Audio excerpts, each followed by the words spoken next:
Interaksi sosial. Apa itu interaksi sosial? Interaksi sosial berupa hubungan antara individu dengan individu, antara individu dengan kelompok, dan antara kelompok dengan kelompok. Dalam interaksi sosial, hubungan yang terjadi harus dilakukan secara timbal balik oleh kedua belah pihak. Artinya, kedua belah pihak harus saling merespon. Jika satu yang bertanya, maka yang lain harus menjawab. Jika diminta bantuan, maka dia harus membantu, dan jika diajak bermain, dia ikut bermain juga. Dengan demikian, interaksi sosial adalah hubungan yang terjadi antara manusia dengan manusia yang lain, baik secara individu maupun dengan kelompok. Berlangsungnya suatu proses interaksi sosial didasarkan pada beberapa faktor, yaitu faktor imitasi, faktor sugesti, faktor identifikasi, dan faktor simpati. Faktor imitasi merupakan proses seseorang mencontoh orang lain atau kelompok. Contoh, seorang anak perempuan biasanya bermain masak-masakan karena dia sering melihat ibunya memasak. Faktor yang ada pada dokter tersebut. Kemudian faktor identifikasi adalah kecenderungan atau keinginan-keinginan seseorang untuk menjadi sama dengan orang lain. Misal, anak mengidolakan seorang pemain bola, maka semua tingkah laku idolanya itu akan dia lakukan juga.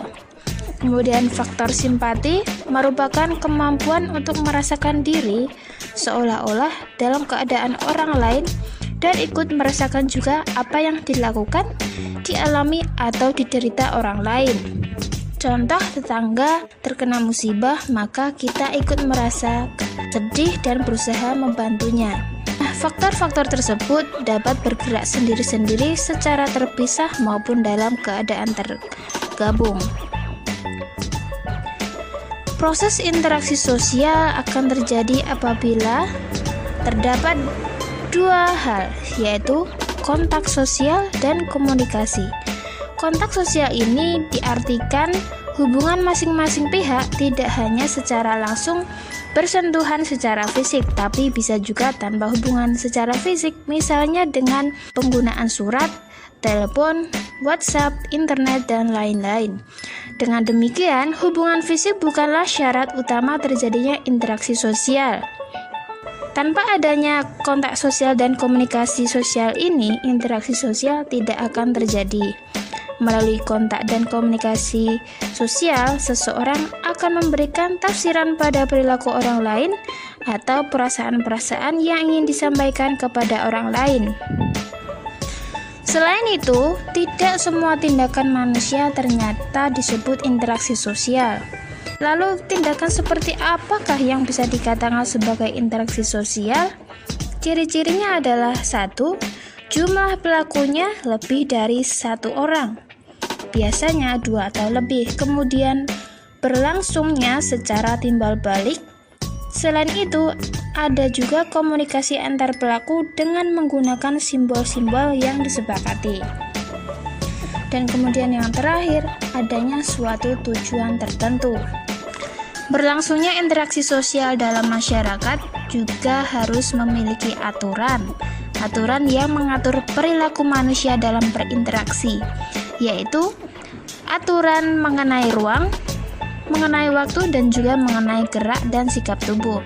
Aturan mengenai ruang berarti aturan mengenai terjadinya interaksi sosial tersebut.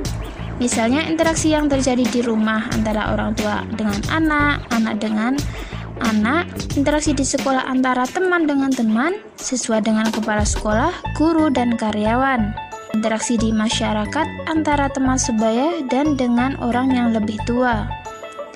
Kemudian, aturan mengenai waktu merupakan aturan mengenai kapan interaksi sosial terjadi. Misalnya adalah interaksi sosial dulu dan sekarang. Aturan mengenai gerak dan sikap tubuh. Dalam interaksi sosial, orang lain tentu saja tidak hanya memperhatikan kata-kata kita, tapi juga membaca perilaku kita. Nah, dengan menggunakan gerak dan sikap tubuh seperti memicingkan mata, mengangkat bahu, menganggukkan kepala, mengacungkan ibu jari, mengangkat bahu, dan sebagainya, kedua pelaku interaksi sosial akan saling memahami.